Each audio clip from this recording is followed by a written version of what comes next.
16차 단세례 은혜 가운데 마쳤습니다. 우리는 매일 저녁 은혜의 보좌 앞에 달려나왔고 그 영광스러운 은혜의 보좌 앞에서 쌓아두신 하나님의 은혜를 경험했습니다. 마지막 날의 간증을 통해서 경험했듯이 우리는 이번 단세를 통해서 많은 깨달음을 얻었습니다. 그리고 하나님과의 관계, 가족들과의 관계, 직장의 동료와 친구, 이웃들과의 관계가 회복이 됐습니다. 마음과 육체의 질병도 치유를 받았고 회복의 은총도 경험을 했습니다. 무엇보다도 사탄의 참소로 인한 많은 묶임으로부터 자유함을 얻었습니다. 정말 단세가 있어 행복했습니다. 어떤 분은 20일을 하지 말고 30일 했으면 좋겠다고. 아무튼 단세가 있어 너무 행복했습니다. 하지만 단세 이후에 우리가 꼭 잊지 말고 기억해야 될 사실이 있습니다. 그것은 내가 이렇게 행복하다고 느끼는 순간에 사탄이 내 영혼을 파고든다는 사실입니다. 그래서 21일 동안 받은 은혜를 한순간에 쏟아버릴 수가 있습니다. 은혜는 21일 동안에 받았는데 여러분 은혜를 쏟는 거 보게 되면 한순간에 쏟아버립니다. 그렇기 때문에 여러분 영적인 긴장이 중요합니다. 영적인 긴장을 풀어서는 안 됩니다. 마찬가지로 하나님의 사람인 우리의 마음속에도 이런 영적인 긴장이 필요합니다. 그래서 성경은 언제나 우리에게 뭘 요구합니까? 늘 깨어 있으라고 요구하고 있습니다. 대표적으로 마태복음 24장 42절을 읽겠습니다. 다 같이요. 그러므로 깨어 있으라. 어느 날에 너희 주가 임할는지 너희가 알지 못함이니라. 성경은 여러 곳에서 늘 우리에게 깨어 있을 것을 요구하고 있습니다. 그러면 여러분 깨어 있는 삶은 뭘까요? 잠을 자지 않고 물고기처럼 항상 눈을 뜨고 있는 것을 말할까요? 아닙니다. 성경에서 말하는 깨어 있는 삶은요, 기도를 쉬지 않는 것을 말하는 거죠. 그래서 예수님도 겟세마네 동산에서 기도하러 가셨을 때에 자는 제자들의 모습을 보시고 이렇게 말씀을 하셨습니다. 우리 다 같이 읽겠습니다. 시작. 내가 한 시간도 깨어 있을 수 없더냐? 시험에 들지 않게 깨어 있어 기도하라. 사도 바울도 골로새서 4장 2절에서 이렇게 말합니다. 다 같이 읽겠습니다. 시작. 기도를 계속하고 기도에 감사함으로 깨어 있으라. 그런데 많은 분들이 단세와 함께 기도를 끝내버리는 사람이 있습니다. 그리고 내년 단세를 또 기약합니다. 그러나 사도 바울은 오늘 우리에게 이렇게 말하죠. 기도를 계속하고 감사함으로 깨어 있으라. 우리 한번 따라서 했으면 좋겠습니다. 기도를 계속하고 감사함으로 깨어 있으라. 기도를 단세와 함께 중단하지 말라는 거죠. 기도를 계속하고 감사함으로 깨어 있으라고 말합니다. 그런데 여러분, 깨어 있는 삶을 살려면요, 결단이 필요합니다. 각오가 필요합니다. 우리 안에는 타락한 재성이 있기 때문에 결단과 각오가 없으면 깨어있는 삶을 살기가 어렵습니다. 내가 결단과 각오를 해도 깨어있는 삶을 살기가 쉽지 않은데 여러분, 결단과 각오도 없이 어떻게 내가 깨어있는 삶을 살 수 있겠습니까? 오늘 성경에 나오는 인물들 중에 늘 깨어있는 삶을 살았던 한 사람을 여러분에게 소개하고자 합니다. 그 사람이 누구냐면 바로 다니엘입니다. 다니엘은 어린 시절부터 노년에 이르기까지 여러분 늘 깨어있는 삶을 살았습니다. 그가 깨어있는 삶을 살았다는 증거가 뭐죠? 다니엘이 깨어있는 삶을 살았다는 증거가 뭐냐면 뜻을 정하여 인생을 살았다는 것입니다. 여러분 8절을 읽겠습니다. 다 같이 시작.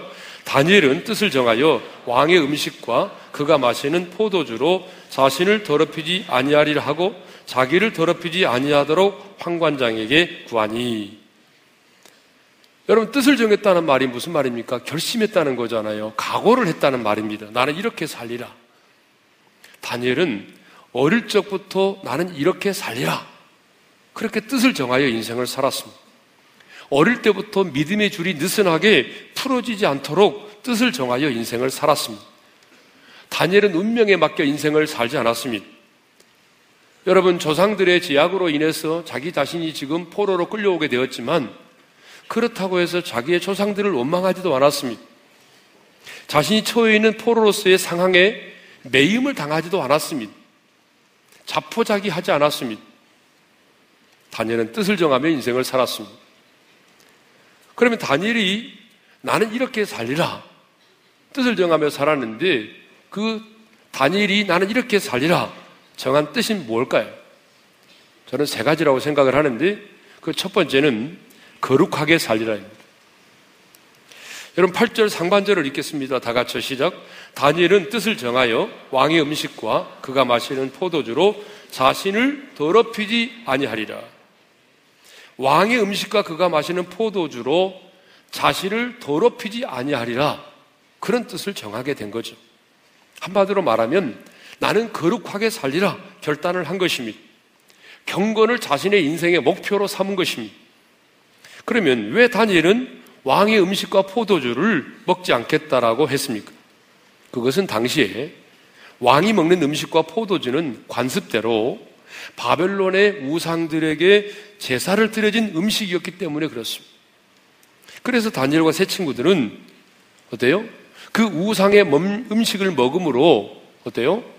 자기의 영혼이 더럽힘을 당하지 않겠다라고 하는 뜻에서 왕의 음식을 거절했던 것입니다.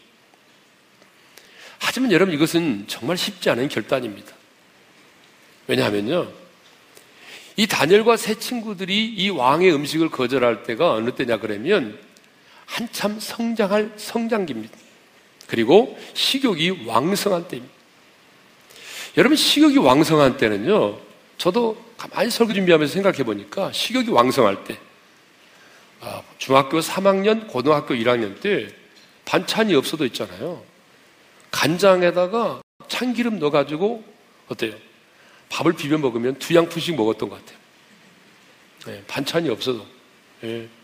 식욕이 왕성한 때가 있잖아요, 여러분. 여러분, 그렇게 식욕이 왕성한 때에 다른 친구들은 왕의 진미를 먹는데 채소하고 물만 3년간을 먹었으니 여러분, 얼마나 그게 힘들었겠어요. 사실 쉽지 않습니다. 뿐만 아니라 왕이 먹는 음식을 거절했다고 하는 것은 여러분 뭐냐면 왕의 명령을 거역하는 것이 되는 거예요. 당시에 왕의 명령을 거역한다는 것은 곧 뭐죠? 죽음을 자초하는 거잖아요. 그러니까 여러분, 내가 죽으리라고 하는 그런 죽음에 대한 각오가 없이는 여러분 결코 왕의 음식을 거절할 수가 없습니다.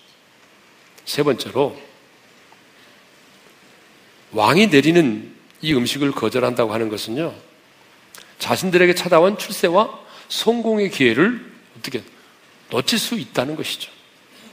여러분 한번 생각해 보십시오. 보통 포로로 잡혀온 사람들이 뭘 하죠? 노예 생활 하잖아요. 여러분, 이 포로로 잡혀온 사람들이 얼마나 비참한 노예 생활을 합니까? 먹을 것도 제대로 먹지 못하고. 근데 다니엘과 세 친구들은요, 그 많은 포로들 중에서 구별이 됐어요. 그래서 그들은 왕궁에 거하면서 왕이 먹는 음식을 먹으면서 무상으로 궁중교육을 받게 됐어요. 여러분, 이것이 얼마나 큰 특권이고 축복입니까? 여기서 교육만 잘 받게 되면요, 그들은 나아가서 점성가나 박수로서 왕 가까이에서 왕을 섬길 수 있는 여러분 그런 출세 가도가 열리게 되는 것이죠. 하지만 다니엘과 세 친구들은 출세와 성공보다 신앙의 순결을 더 중요하게 생각을 했습니다. 장래를 보장받는 것보다 하나님 앞에서 경건하게 살고 거룩하게 사는 것이 더 중요하다고 생각을 했습니다. 출세하지 않더라도, 아니 내가 목숨을 잃더라도 하나님 앞에서 나는 거룩하고 경건하게 살리라 다짐했던 것입니다. 그래서 왕의 음식과 포도주를 여러분 먹지 않기로 뜻을 정한 것입니다. 하나님은 깨끗한 그릇을 들어 쓰십니다.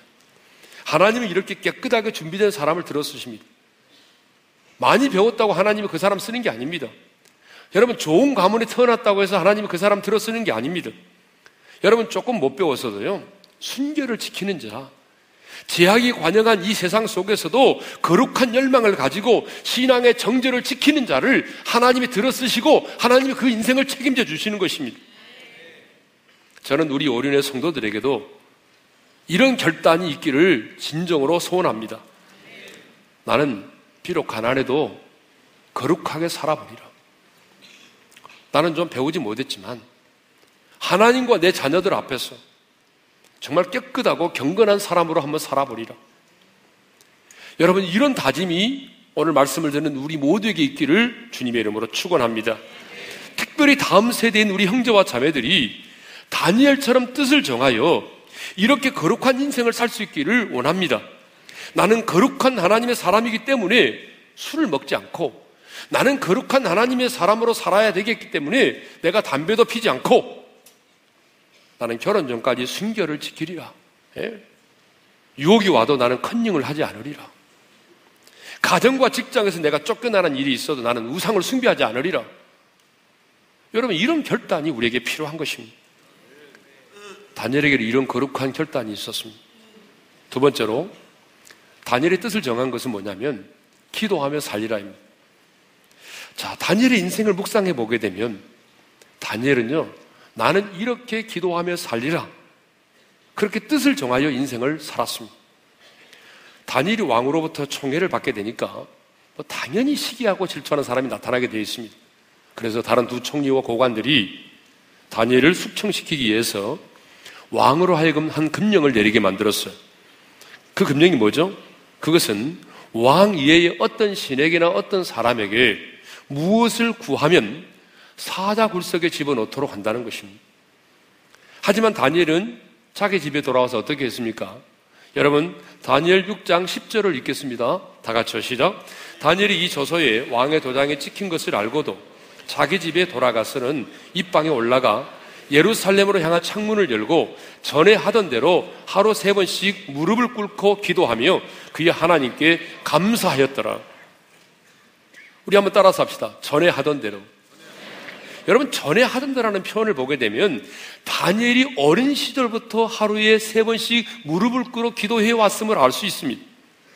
다니엘은 어린 시절부터, 그리고 포로가 되어 끌려온 이후에도, 꿈을 해몽해서 여러분 총리가 되고 난 이후에도 그는 습관을 따라서 하루에 3번씩 무릎을 꿇어 기도했습니다. 여러분, 총리의 자리가 얼마나 바쁜 자리입니까? 한가한 자리가 아니잖아요.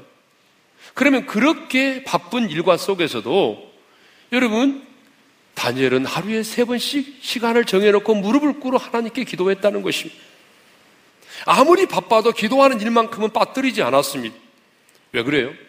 왜냐하면 하루에 3번씩 기도하리라 뜻을 정하였기 때문입니다.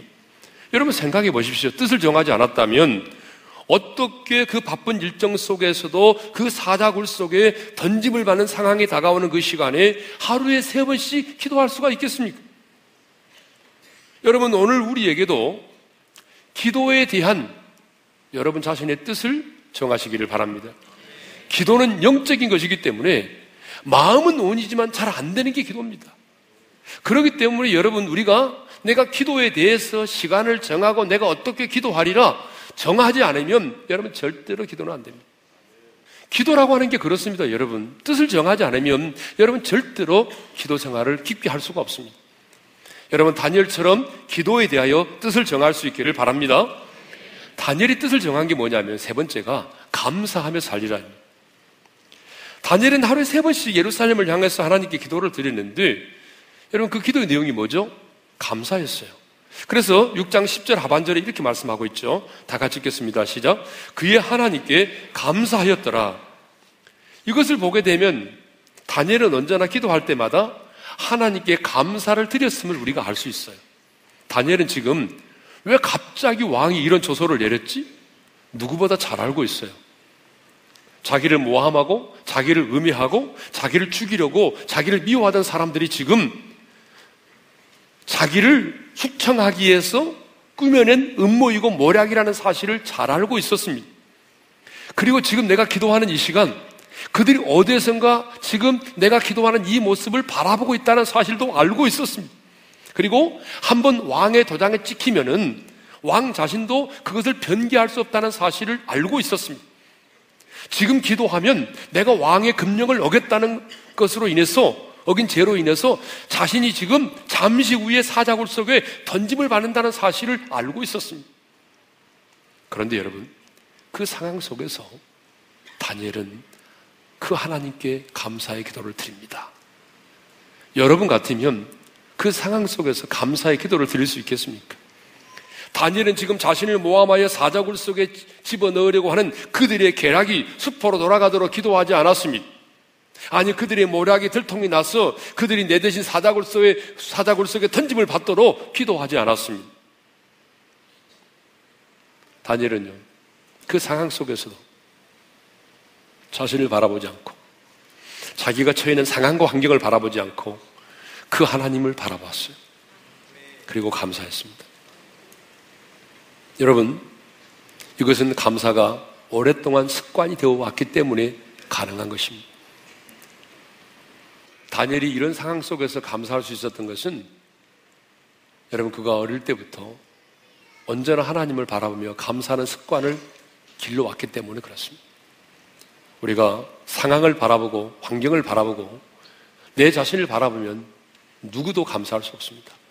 근데 다니엘은 그때 자신이 잠시 후에 던짐을 받게 될 사자굴을 바라보지 않고 지금 어디선가 자기를 바라보면서 음모하고 모략을 꾸미고 계략을 꾸미고 있는 그 사람들을 바라보지 않고 하나님을 바라봤습니다. 그 하나님을 바라볼 때 감사할 수 있었어요. 여러분, 감사가 나오지 않을 때 여러분을 구원해 주시고 여기까지 인도하시고 함께 하신 하나님, 그 하나님을 바라볼 수 있기를 바랍니다. 예. 내가 하나님의 사람으로서 뜻을 정하여 인생을 살아가려면요, 힘들고 어려운 일이 한두 개가 아닙니다.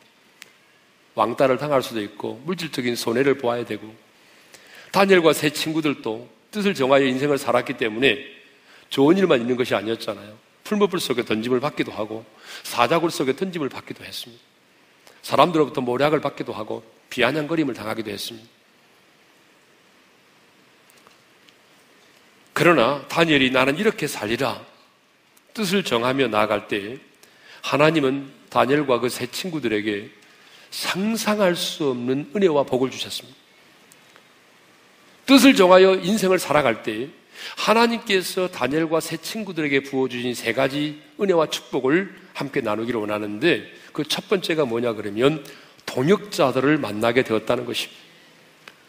성경을 보게 되면 다니엘이 먼저 뜻을 정하여 인생을 살았습니다. 왕의 음식을 먹지 않기로 다니엘이 먼저 결정을 했습니다. 그러자 다니엘의 세 친구도 왕의 음식을 먹지 않기로 함께 동참을 하게 된 것입니다. 다니엘이 뜻을 정하자 다니엘의 세 친구들도 함께 뜻을 정하여 왕의 음식과 포도주를 마시지 않았습니다. 다니엘이 뜻을 정하자 뜻을 함께 이루어 나갈 수 있는 동역자들을 만나게 된 것입니다. 아무리 좋은 신앙도 나 홀로 신앙은 성경적이지 않습니다. 그래서 하나님은 이 땅 가운데 교회라고 하는 믿음의 공동체를 허락하셨고, 우리의 신앙의 여정 가운데 함께 복음의 멍에를 메고 하나님의 뜻을 이루어갈 수 있는 동역자들을 허락하십니다.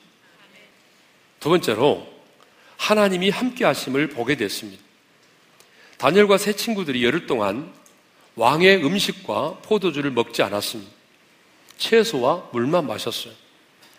근데 15절을 보게 되면 황관장이 열흘 후에 보니까, 여러분 15절을 읽겠습니다. 다 같이 시작.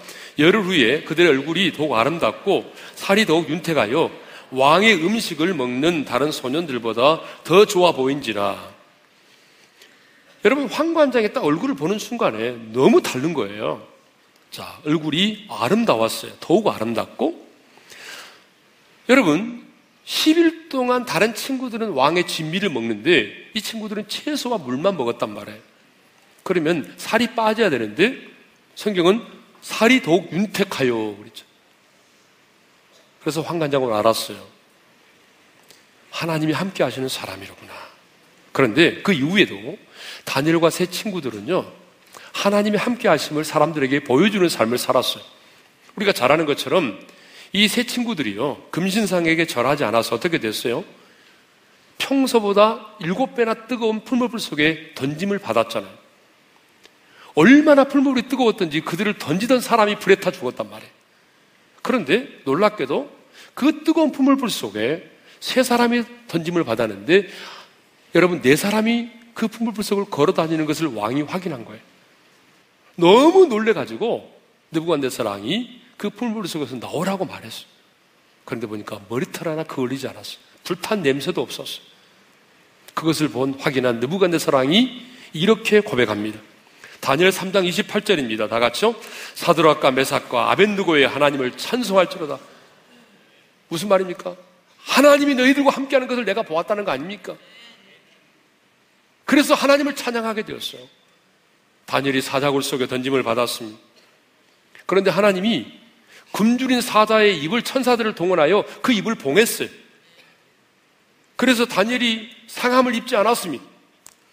그것을 본 다리오 왕이 이런 조서를 백성들에게 내렸어요. 여러분, 다니엘 6장 26절입니다. 다 같이요. 시작. 내가 이제 조서를 내리노라. 내 나라 관할 아래에 있는 사람들은 다 다니엘의 하나님 앞에서 떨며 두려워할지니 그는 살아계시는 하나님이시요 영원히 변하지 않으실 이시며 그의 나라는 멸망하지 아니할 것이요 그의 권세는 무궁할 것이며. 여러분 보세요. 하나님이 함께 하심을 보았잖아요. 여러분, 그렇습니다. 우리가 뜻을 정하여 인생을 살면요, 손해를 보기도 하고 자존심 상하기도 하고 그렇습니다. 그렇지만 분명한 한 가지 사실은 내가 분명하게 하나님 앞에서 내가 이렇게 살리라 뜻을 정하여 살아가게 되면 내 주변에 있는 가족들이, 내 곁에 있는 사람들이 하나님이 나와 함께 하심을 보게 된다는 사실입니다. 세 번째는요, 뛰어난 지혜와 총명을 갖게 되었습니다. 뜻을 정하여 인생을 살았던 다니엘과 세 친구들은 온 나라의 박수와 술객들보다 여러분 10배나 더 뛰어난 지혜와 총명을 하나님이 주셨어요. 여러분 17절과 20절을 다 같이 읽겠습니다. 시작. 하나님이 이 네 소년에게 학문을 주시고 모든 서적을 깨닫게 하시고 지혜를 주셨으니 다니엘은 또 모든 환상과 꿈을 깨달아 알더라. 20절입니다. 왕이 그들에게 모든 일을 묻는 중에 그 지혜와 총명이 온 나라 박수와 술객보다 10배나 나은 줄을 아니라. 여러분, 제가 목회하면서 보니까 역시 부모가 머리가 좋으면 자식이 머리가 좋습니다. 여러분, 이 IQ는요, 역시 부모를 닮은 것 같아요. 동의를 안 하시네요. 여러분, 정말 그렇습니다. 네. 그런데 IQ보다 더 중요한 게 있습니다. 그게 뭔지 아십니까?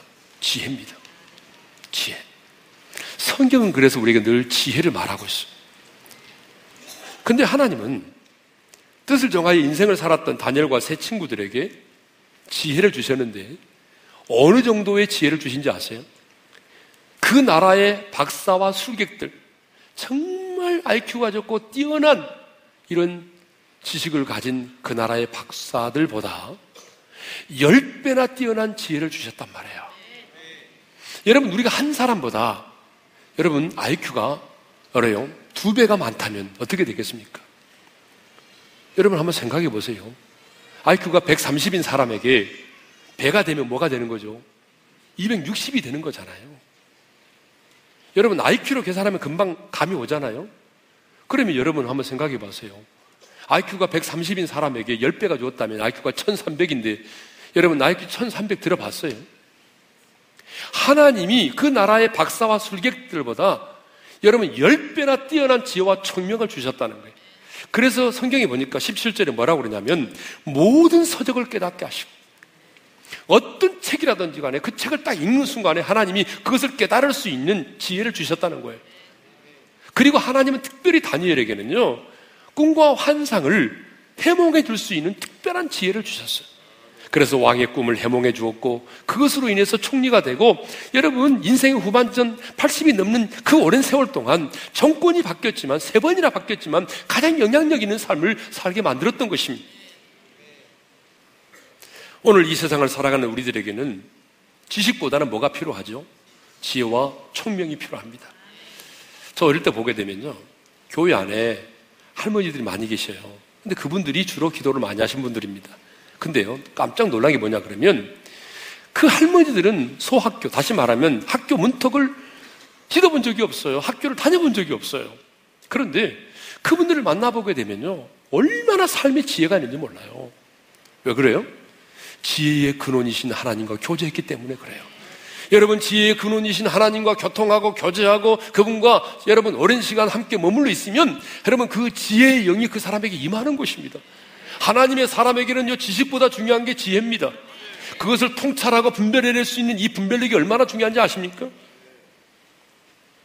그래서 여러분, 정말 인생의 남은 때를, 아니 여러분의 자녀들이 지혜와 청명 가운데 살기를 원한다면 우리 자신들이 뜻을 정하여 인생을 살아야 되고, 우리의 자녀들이 어릴 때부터 뜻을 정하여 인생을 살도록 해야 되는 것입니다. 다니엘의 인생은 결단으로부터 시작이 됐습니다. 거룩하게 살리라, 기도하며 살리라, 감사하며 살리라, 이런 뜻을 정하여 인생을 살았기 때문에 여러분, 고난도 있었지만 얼마나 멋지고 영향력 있는 삶을 살았는지 모릅니다. 우리도 다니엘처럼 뜻을 정하여 인생을 살아갑시다. 우리 인생의 남은 때가 얼마인지 모르지만 여러분, 세월이 흐른 가운데 그냥 탕류에 휘말려가는 인생이 아니라 세상과 적당히 타협하면서 세상 가운데 두 마음을 품고 살아갈 것이 아니라 이 세상 속에서 다니엘처럼 뜻을 정하여 인생을 살아갑시다. 우리가 뜻을 정하여 인생을 살아가면 하나님께서 우리 인생 가운데 그 뜻을 이룰 수 있는 동역자들을 반드시 만나게 하실 것입니다. 그리고 하나님이 나와 함께 하심을 내 주변의 사람들이 보게 될 것입니다. 그리고 그것을 분별하고 뛰어넘을 수 있는 특별한 지혜와 청명을 하나님이 우리에게 주실 것입니다. 우리 모두 다니엘처럼 뜻을 정하여 인생을 살아서 정말 이 시대에 내 주변에 있는 많은 사람들에게 살아계신 하나님을 드러내 보이고 멋지고 영향력 있는 그런 삶을 살 수 있기를 주님의 이름으로 축원합니다.